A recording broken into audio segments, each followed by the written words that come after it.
মধ্যপ্রাচ্য জুড়ে দখলদার ইসরায়েল ও ইরানের মধ্যে চলছে সর্বাত্মক যুদ্ধ, আর এ যুদ্ধে সরাসরি অংশ নিয়েছে মার্কিন যুক্তরাষ্ট্র। আমাদের হাতে এসেছে গুরুত্বপূর্ণ আপডেট আন্তর্জাতিক সংবাদ। শুরুতেই থাকছে একটি চাঞ্চল্যকর প্রতিবেদন। এবার মার্কিন সামরিক ঘাঁটিতে ব্যাপক হামলা ইরানের। আরও জানাবো, সে যেই হোক ইরানে আক্রমণ সহ্য করব না, তুরস্কের প্রেসিডেন্ট রিসেপ তাইয়েপ এরদোয়ানের হুঁশিয়ারি। এবারে জানিয়ে দিব নিষেধাজ্ঞা সত্ত্বেও যেভাবে সামরিক শক্তি অর্জন করছে ইরান। আরও জানাবো, কাতারে মার্কিন নাগরিকদের লুকিয়ে থাকতে বলল আমেরিকা। সর্বশেষ জানিয়ে দিব মধ্যপ্রাচ্যে মার্কিন ঘাঁটিতে হামলার সম্ভাবনা উড়িয়ে দিচ্ছেন না ইরান। এতক্ষণ শুনছিলেন আপডেট আন্তর্জাতিক সংবাদের শিরোনাম, এবারে বিস্তারিত।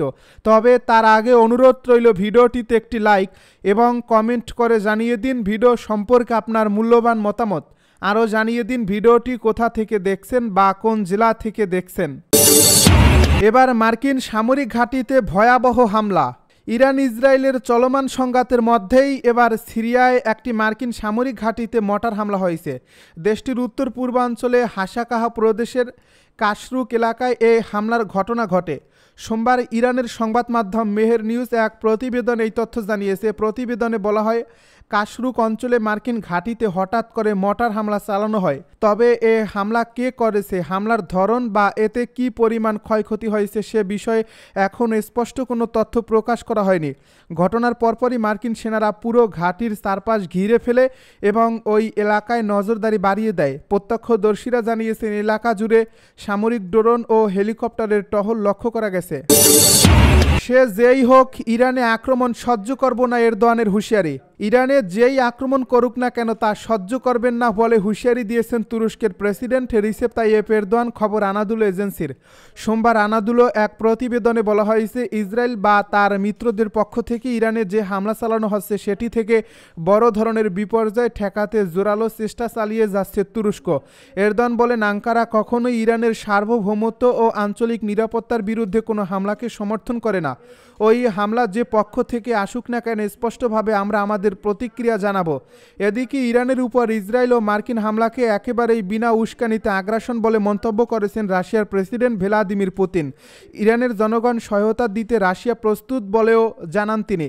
রাশিয়ার রাষ্ট্রীয় টেলিভিশন চ্যানেলে সরাসরি সম্প্রচারিত এক ভাষণে প্রেসিডেন্ট পুতিন এ মন্তব্য করেন। তিনি বলেন, ইরানের বিরুদ্ধে সম্পূর্ণ বিনা কারণে আগ্রাসন চলছে, এর কোনো ভিত্তি বা যুক্তি নেই। রুশ প্রেসিডেন্টের সঙ্গে আলোচনা করতে বর্তমানে ক্রেমলিনে অবস্থান করছেন ইরানের পররাষ্ট্রমন্ত্রী আব্বাস আরাগচি। রোববার রাশিয়া পৌঁছান তিনি। সোমবার পুতিনের সঙ্গে তার বৈঠক হয়। এ বৈঠকে আরাগচির উদ্দেশ্যে পুতিন বলেন, মস্কোতে আজ আপনার উপস্থিতিতে আমি খুবই খুশি। আপনার উপস্থিতি এসব কঠিন বিষয় আলোচনা এবং আজকের পরিস্থিতি থেকে কিভাবে বেরিয়ে আসা যায় সেই উপায় খুঁজে বের করতে একসঙ্গে চিন্তা করার সুযোগ দেবে। রাশিয়ার সঙ্গে ইরানের খুব ঘনিষ্ঠ এবং বন্ধুত্বপূর্ণ সম্পর্ক রয়েছে উল্লেখ করে ইরানের পররাষ্ট্রমন্ত্রী বলেন, ইসরায়েল ও যুক্তরাষ্ট্রের হামলা আন্তর্জাতিক নিয়ম ও রীতির লঙ্ঘন। ইরানের উপর মার্কিন হামলার নিন্দা করায় পুতিনকে ধন্যবাদ জানিয়ে আরাগচি বলেন, রাশিয়া সঠিক ইতিহাসের পক্ষে অবস্থান নিয়েছে। এ ঘটনায় ইরানের সর্বোচ্চ ধর্মীয় নেতা আয়াতুল্লাহ আলী খামেনি ও প্রেসিডেন্ট মাসুদ পেজেশকিয়ান ও পুতিনকে শুভেচ্ছা জানিয়েছেন। নিষেধাজ্ঞা সত্ত্বেও যেভাবে সামরিক শক্তি অর্জন করছে ইরান। ইরান ইসরায়েল সংঘাতের তীব্রতা ধীরে ধীরেই বাড়ছে। দুই দেশই পাল্টাপাল্টি ক্ষেপণাস্ত্র হামলা চালিয়ে যাচ্ছে। সংঘাতের এই পর্যায়ে যুক্তরাষ্ট্র সরাসরি জড়িয়ে পড়তে পারে এমন আশঙ্কাও তৈরি হয়েছে। সম্প্রতি ইসরায়েলে আবারও ক্ষেপণাস্ত্র হামলা চালিয়েছে ইরান। এটিকে ইসরায়েলের অপরাধের ন্যূনতম শাস্তি বলে উল্লেখ করেছেন ইরানের সর্বোচ্চ ধর্মীয় নেতা আয়াতুল্লাহ আলী খামেনি। এ হামলার কৌশলগত দিক বিশ্লেষণ করে আমেরিকার institute for the study of war বলছে, এত বেশি সংখ্যক ক্ষেপণাস্ত্র এমনভাবে ছোড়া হয়েছে যেটি ইসরায়েলের প্রতিরক্ষা ব্যবস্থাকে চাপে ফেলছে। ইসরায়েলি বাহিনী সবার আগে ঘনবসতি এলাকায় হামলা ঠেকাতে চেয়েছে এবং তুলনামূলক কম ঘনবসতি এলাকা ঝুঁকির মুখে পড়ে। এজন্য বেশ কয়েকটি বিমান ঘাঁটি যেগুলো তুলনামূলক কম ঘনবসতি এলাকায়, সেগুলোর সুরক্ষা নিশ্চিত করতে পারেনি ইসরায়েল। তেল আবিবের কাছে গোয়েন্দা সংস্থা মোসাদের সদর দপ্তরের কাছেও আঘাত করতে সক্ষম হয়েছে ইরানি ক্ষেপণাস্ত্র। এর আগে থেকেই ইসরায়েল বা আমেরিকার জন্য একটা বড় মাথা ব্যথার জায়গা ছিল ইরান। লেবাননের হিজবুল্লাহ, ইয়েমেনের হুতি অথবা সিরিয়া ও ইরাকের বিভিন্ন সশস্ত্র গোষ্ঠীর অস্ত্রশস্ত্রের পেছনে ইরানের সম্পৃক্ততার কথা এসেছে বারবার। ইরানের সশস্ত্র বাহিনী বা অস্ত্রশস্ত্র দিয়ে পশ্চিমাদের উদ্বেগ ছিল অনেক আগে থেকেই। কাতারে মার্কিন নাগরিকদের লুকিয়ে থাকতে বলল আমেরিকা। ইরান ইসরায়েলের এক সপ্তাহ ধরে চলমান হামলা পাল্টা হামলায় উত্তাল হয়ে উঠছে মধ্যপ্রাচ্য। ইসরায়েলের সঙ্গে সমন্বয় করে যুক্তরাষ্ট্র সরাসরি সংঘাতে জড়িয়ে পড়ায় পরিস্থিতি আরও ঘোলাটে হয়ে উঠছে। এই প্রেক্ষাপটে কাতারে অবস্থানরত মার্কিন নাগরিকদের লুকিয়ে থাকার পরামর্শ দিয়েছে দোহায় অবস্থিত মার্কিন দূতাবাস।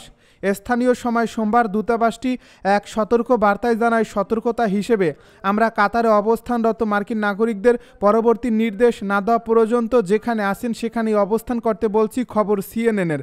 উল্লেখ্য, ওই বার্তায় এই নির্দেশনার পেছনে কোনো নির্দিষ্ট কারণ কিংবা হুমকির বিবরণ দেওয়া হয়নি। দূতাবাসের ওয়েবসাইটে প্রকাশিত সংক্ষিপ্ত বিবৃতিতে বলা হয়, অতিরিক্ত সতর্কতার অংশ হিসেবে এই নির্দেশনা দেওয়া হয়েছে। এদিকে এই সতর্কতা এসেছে এমন এক সময় যখন ইরান ও ইসরায়েলের মধ্যে চলমান সংঘাত গোটা অঞ্চল জুড়ে ছড়িয়ে পড়ার শঙ্কা তৈরি করছে। বিশেষ করে যুক্তরাষ্ট্র শনিবার মধ্যরাতে ইরানের 3টি পারমাণবিক স্থাপনায় হামলা চালানোর পর পরিস্থিতি আরও উত্তপ্ত হয়ে ওঠে। এর জেরে ইরান যে মধ্যপ্রাচ্যের মার্কিন ঘাঁটিগুলোর প্রতি পাল্টা পদক্ষেপ নিতে পারে এমন আশঙ্কা থেকেই কাতারে এই সতর্কতা জারি হয়েছে বলে ধারণা করা হচ্ছে। এর আগেও গত সপ্তাহে কাতারে অবস্থিত মার্কিন দূতাবাস তাদের কূটনৈতিক ও নাগরিকদের বাড়তি সতর্কতা অবলম্বনের পরামর্শ দিয়েছিল।